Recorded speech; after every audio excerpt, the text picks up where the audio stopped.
babies, they kidnapped Holocaust survivors, they slaughtered young people at a music festival, they were bombing, setting fire to things, and so on.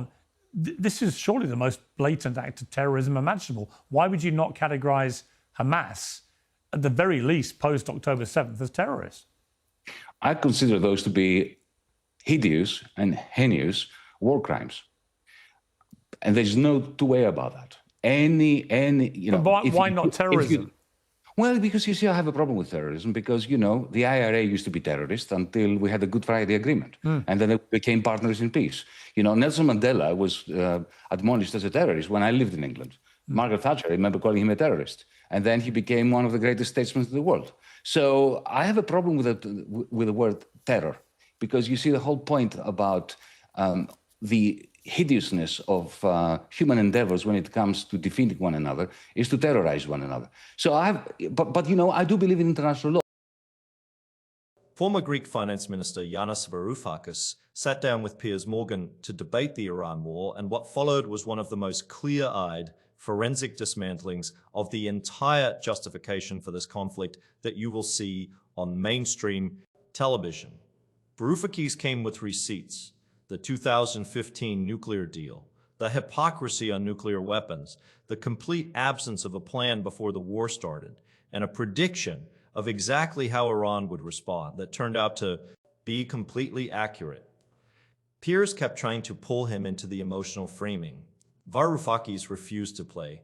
Let's watch this in full, and I'll give you my complete thoughts on the other side. Mother was abducted in the middle of the night by the secret police. My mother's brother was court-martialed. People I know were tortured.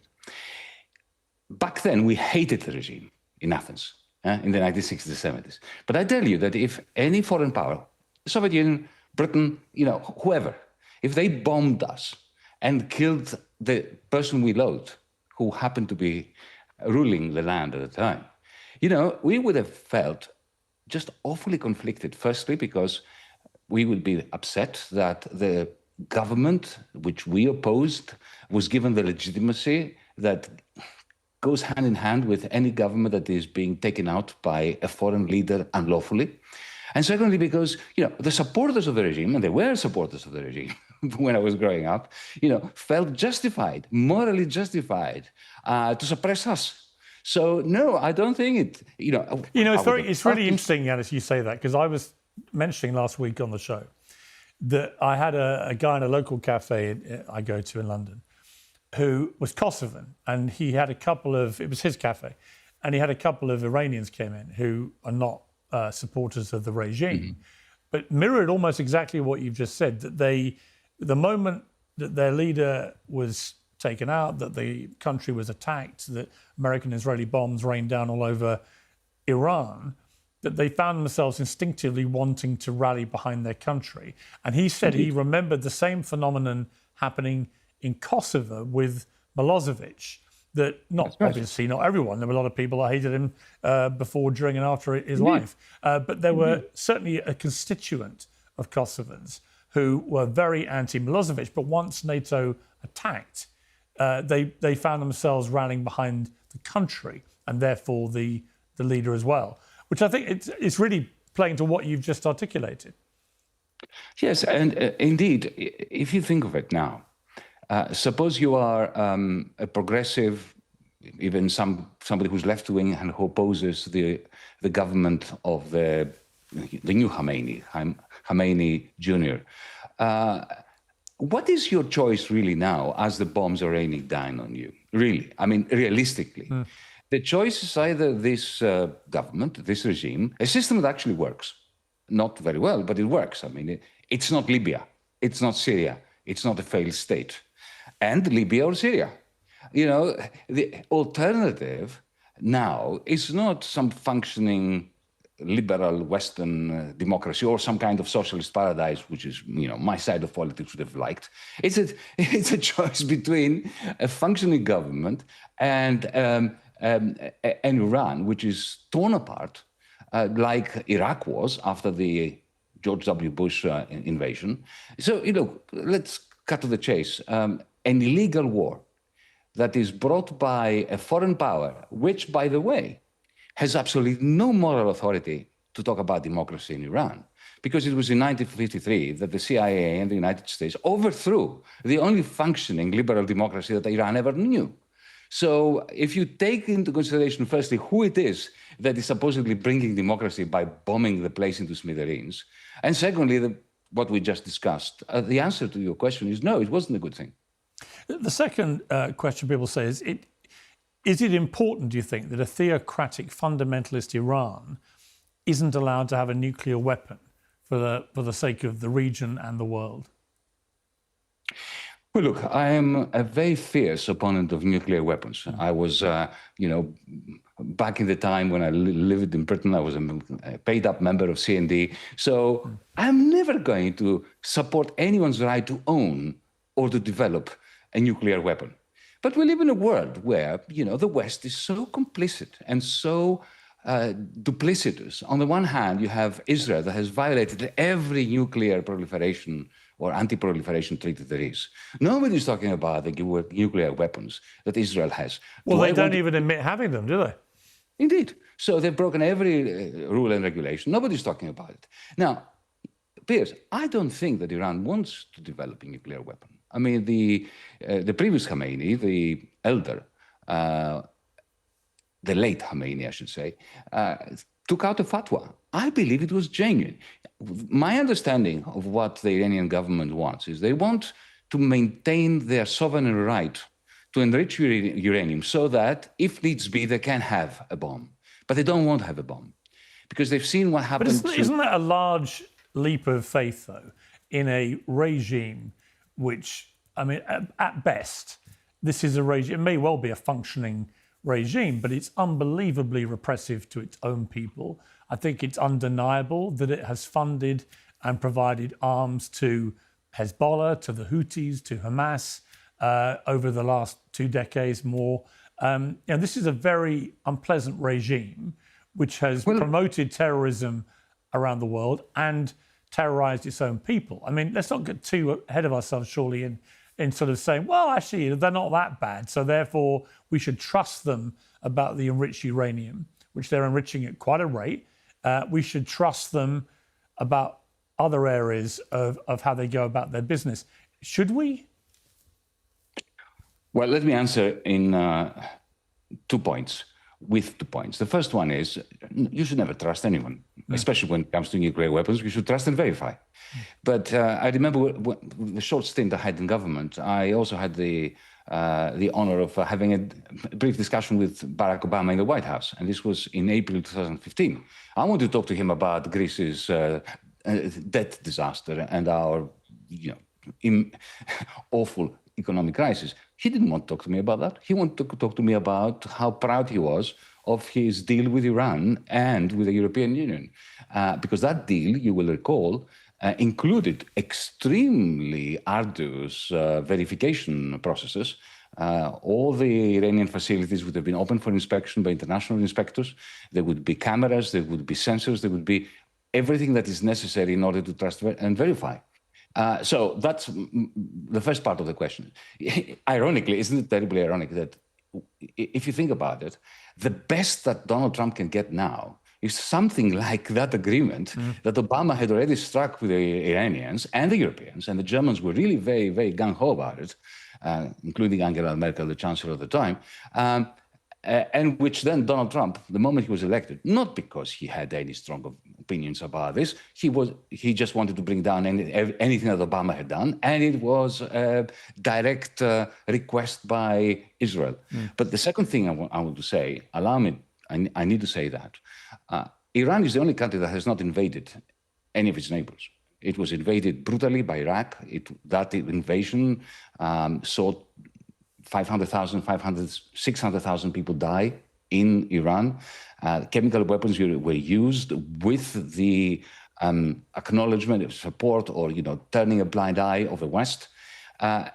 The Houthis, the Hamas, the Hezbollah, partisans, guerrillas, call them terrorists, call them whatever you want. I don't call them terrorists. That Iran did support, where they are how shall I put it? They are movements that sprang out of many years of mishandling of the Middle East, let's put it very mildly, by the West. I mean, Hezbollah. Hezbollah would never have happened. It would never have existed if Israel had not brutally invaded Lebanon in 1982. And then the Iranians supported them and funded them. Now, do you consider Hezbollah to be terrorists? Well, if you come from the Israeli side, yes. If you come from the Shiite population of South Lebanon, you consider them to be a lifeline. So, you know, let's be nuanced about that. But when you say, okay, but Yanis, when you say that Hamas are not terrorists, I mean, what we all witnessed on October the 7th was 3,000 people charging over a border and committing heinous acts of terror against any civilians they could get their hands on, and some military, but predominantly civilians. They were kidnapping babies, they kidnapped Holocaust survivors, they slaughtered young people at a music festival, they were bombing, setting fire to things, and so on. This is surely the most blatant act of terrorism imaginable. Why would you not categorize Hamas, at the very least post-October 7th, as terrorists? I consider those to be hideous and heinous war crimes. And there's no two way about that. You know. But why not terrorism? Well, because you see, I have a problem with terrorism because, you know, the IRA used to be terrorist until we had the Good Friday Agreement. And then they became partners in peace. You know, Nelson Mandela was admonished as a terrorist when I lived in England. Margaret Thatcher, I remember calling him a terrorist. And then he became one of the greatest statesmen in the world. So I have a problem with the word terror because you see the whole point about the hideousness of human endeavors when it comes to defeating one another is to terrorize one another. So but you know, I do believe in international law. International law is very clear. What happened, what you described, were war crimes. And I have no problem condemning them as war crimes. What I do not condemn, however, is an attempt by anyone, not just Palestinians, but by anyone, to escape any legal fence around the open-air prison concentration camp that has been erected in order to deny them the human dignity. The whole existence of Gaza is not a country. Remember that. When they say, I remember when everybody was talking about the war between Israel and Gaza. Gaza is not a country. It was an open prison camp or a concentration camp that was effectively utilized in order to propagate ethnic cleansing and a slow genocide. So, of course, these are extremely delicate distinctions to make, but they're very important. Let's start with the point that Varoufakis made. That should be the headline of every news broadcast right now, and somehow isn't. He said Trump had no plan B. And then he said the more damning thing, he's not sure Trump had a plan A. Just a belief, apparently borrowed from Netanyahu, that bombing the Iranian leadership would cause the population to rise up and the government to collapse, the same logic that was used going into Iraq, the same logic that has failed every single time it has been tried in modern history. Iran did not collapse.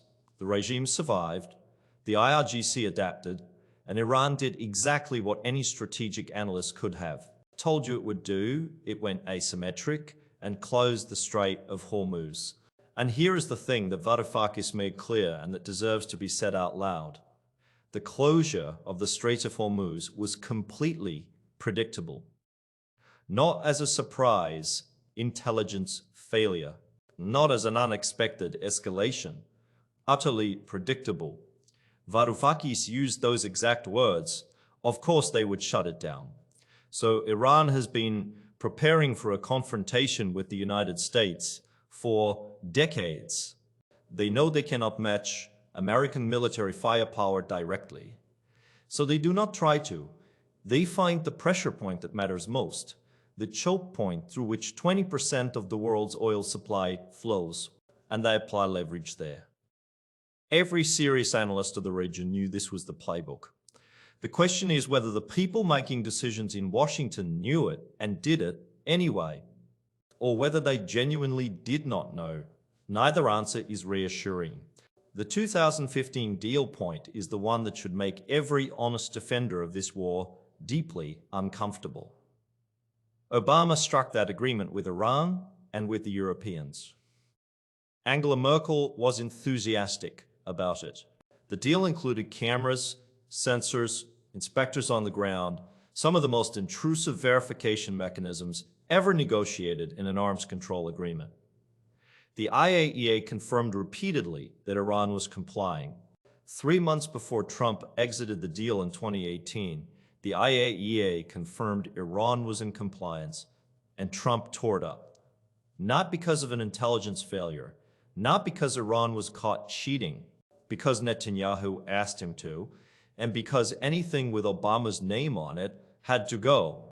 And now, as Varoufakis pointed out with devastating irony, the best outcome Trump can realistically hope to achieve is something that looks roughly like the agreement Obama already had in place. Except now we get there after a war, after thousands of strikes, after the Strait of Hormuz was shut down, after gas prices climbed past $4 a gallon, after global energy markets were disrupted, after fertilizer prices fractured agricultural supply chains, after working families absorbed all of those costs at the pump and the grocery store. What exactly was the point of blowing up a working agreement to arrive back somewhere in its vicinity after all that damage? Varoufakis also made the nuclear hypocrisy point that never gets enough attention. Israel has nuclear weapons. Everybody knows it. It has never signed the non-proliferation treaty. It has never submitted to international inspections. Nobody in Washington or Tel Aviv discusses it openly. Meanwhile, Iran, which by most credible intelligence assessments was not actively building a bomb, and which had actually reduced its enrichment activities under the JCPOA, is treated as the singular nuclear threat to world civilization. You do not have to trust the Iranian government to recognize that is a wildly inconsistent standard. Varoufakis said, the correct doctrine is trust and verify. That is what works, not bomb first and hope something collapses. The terrorism versus war crimes distinction he made was one of the most intellectually honest things said on mainstream television about this conflict. He condemned October 7th without equivocation. He called it what it was: hideous, heinous war crimes. Full stop, no waffling. But he also refused to let that condemnation be weaponized into justifying everything that followed, including the deliberate strangling of an entire civilian population through blockade and the destruction of civilian infrastructure on a scale that international law scholars have documented extensively. He drew the distinction clearly. Condemning the act does not require endorsing the response. Those are two separate moral questions. And his point about how the word terrorist gets applied throughout history is worth taking seriously rather than dismissing. The IRA were terrorists until the Good Friday Agreement made them peace partners. Nelson Mandela was officially designated a terrorist by Margaret Thatcher's government before he became one of the most celebrated statesmen of the 20th century. Labels shift depending on who holds the pen. International law is supposed to be the more consistent standard because it does not depend on which side is writing the headlines. The escalation letter concern you raised at the end should worry everyone. He described it becoming an escalator if boots go on the ground, even in a limited capacity, even just to seize an island as a bargaining chip. The Iranians have shown they can respond through the Houthis blocking the Suez Canal. At that point, you are not managing a regional conflict anymore. You are managing a global economic catastrophe. The national debt is sitting at nearly $39 trillion. The Pentagon's base budget is pushing past $849 billion.